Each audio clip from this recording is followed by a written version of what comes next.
Meltdowns can be really challenging for parents, caregivers, teachers, and even the children. Welcome back to our channel, and thank you once again for joining us in this another day in the life of living on Autistic Edge.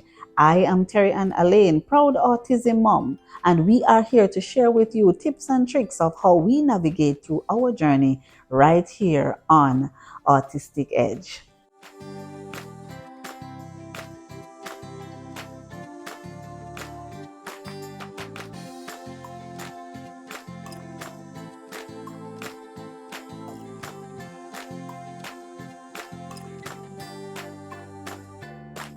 Now, today we are going to be talking about how we can help our autistic kids stay calm in a stressful situation.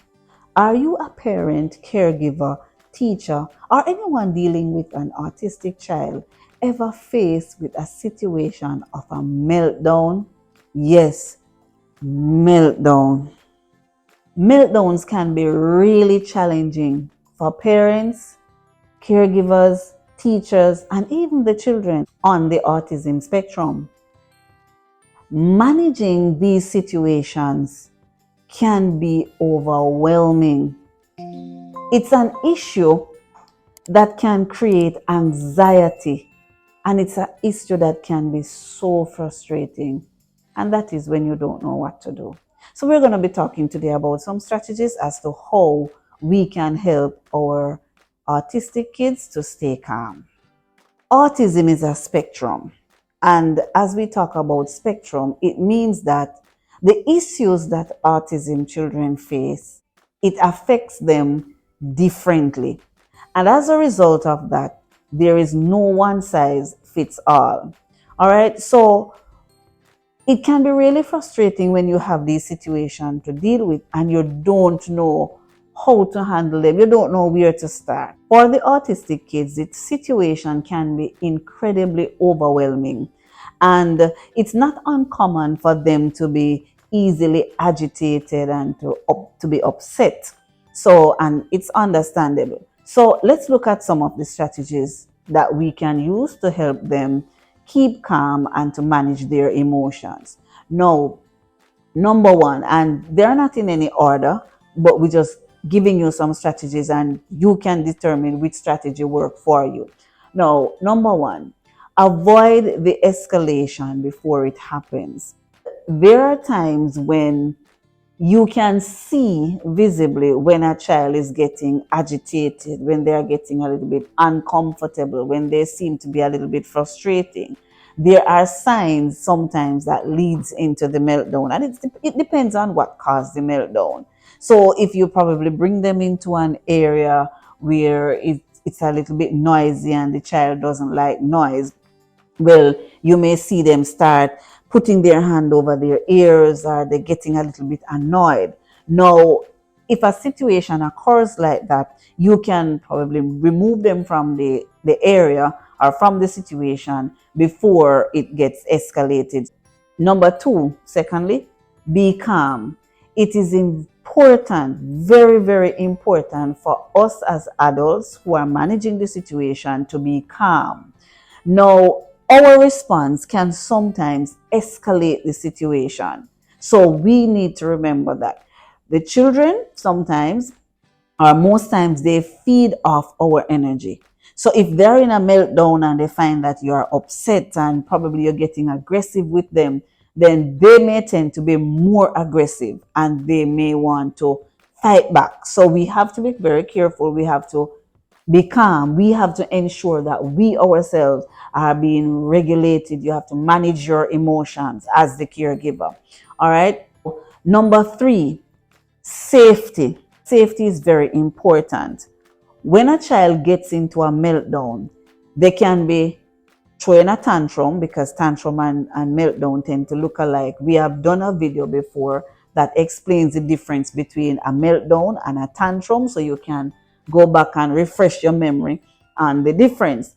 But when a child gets into that meltdown mode, they can harm themselves, they can throw things, they can harm others around them. So it's important to make sure that they are in a safe space.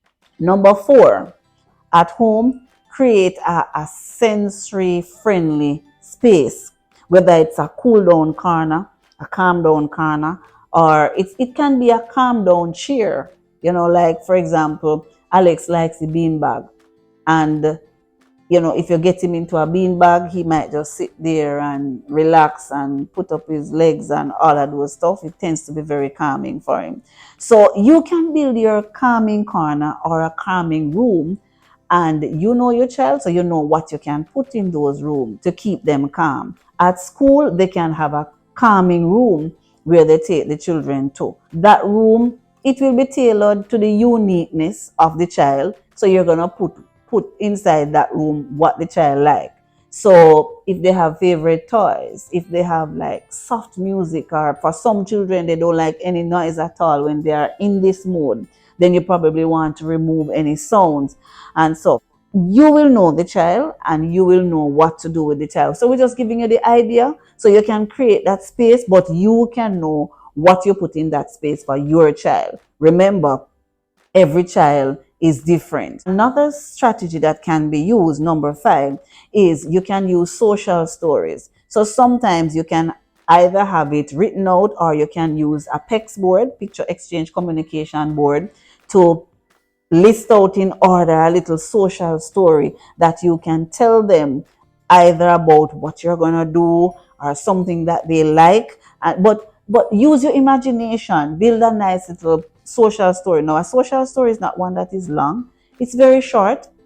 You can use pictures, you can use words, but you come up with how you're going to tell them the social story, and that will kind of help them to self-regulate.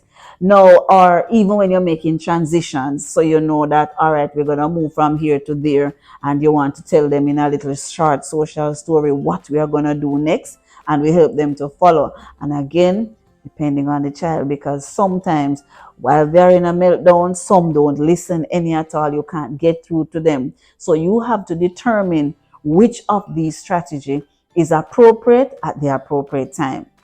All right. Number 6, use pressure techniques.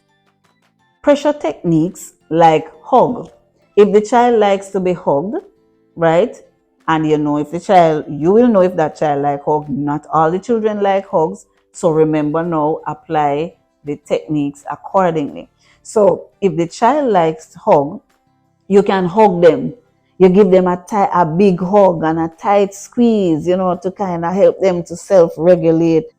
You can also use compression blankets. There are some children, if they like to be hugged, but probably they are in a boisterous mood and you're not able to hug them, you probably can use the compression blanket, because the compression blanket gives that huggy sensation, right? And it helps them to kind of release their tension and to also relax. So a compression blanket is also a recommendation that you can use in pressure technique. And if they will allow you, some of them, you can give them a gentle massage. Depends sometimes if they will allow you again. So you have to know the child, know the right time. If they will allow you to apply a little massage to their hand, to the back of their neck, or somewhere to kind of help release some of those tension. Now, number 7, you can teach them relaxation technique. And the best time to teach relaxation technique is when they are not in a meltdown mode. So you can teach the technique before, when everything is okay, and when they get into that mode, then you can know. One of the relaxation technique that we have taught Alex Xavier is deep breathing, right? So whenever he gets into a little hyperactive mood sometimes, and we say, Alex, all right, you're gonna calm down, and we say, okay, breathe, and we allow him to breathe, breathe, breathe. So deep breathing is another relaxation technique. All right. Toys, if they have favorite toys, whether it be plush toys that they may like to probably hug or play with, you can try that for relaxation. Also, use positive reinforcement.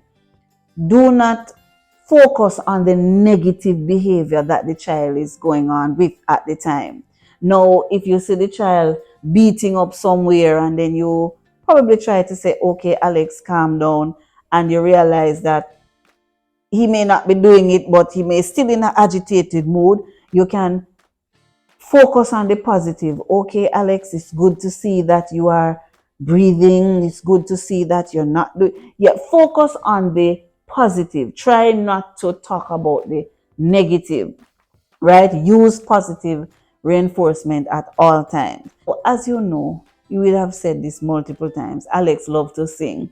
So singing is one of the technique that we use as a relaxation technique. Once Alex starts singing, and if you start singing one of his favorite songs that he loves, you might see him calm down a little, and depending on the extent of the meltdown, you might see him join you in singing. All right. Number 8. Another strategy is self-talk. You can use self-talk to calm them down. During the meltdown time, you can encourage them, and this is if the child is verbal. If the child has language, then you can use this strategy. If the child doesn't have language, then you may have to try another strategy. All right. Now, coloring. Coloring is very therapeutic, and we have used this strategy with Alex Xavier. I mean, a few weeks ago, Alex had a little meltdown. It was probably a week ago, and it was not even a meltdown, it was more a bad behavior. All right. But he went into a little situation, and he was in it for a little while. And then, I said to the caregiver, guess what? Try him with the coloring. The moment Alex got his crayon and got his book, Alex was just a different person, and he was away in another world, and he was coloring the world away. They are in good spirits. Encourage them to do the coloring, and if you find that they love it, then use it when they are in a meltdown mode. We have tried the coloring technique multiple times, and it has worked very, very, very, very well for us. And number 10, here's what I recommend as parents: document the strategies that you have used. If you have tried something with your child and you realize that it works, document that strategy. Share the strategy with your caregiver, share it with your teacher, share with anybody that has to keep your child or has to be with your child while you are away. Share the strategy so that they know what to do when it comes around to these times. And remember, parents, we know that it's a difficult journey. So guess what? Be patient with your child and be patient with yourself. Thank you for joining us on this journey of helping autistic kids to stay calm. And if you're looking for more helpful strategies, feel free to check out our other videos where we share a lot more information on different areas on the autism spectrum. Thank you once again for joining us in this another day in the life of living on Autistic Edge. Don't forget to like, comment, share, and make sure you subscribe so the next time we put out another content, you will be notified.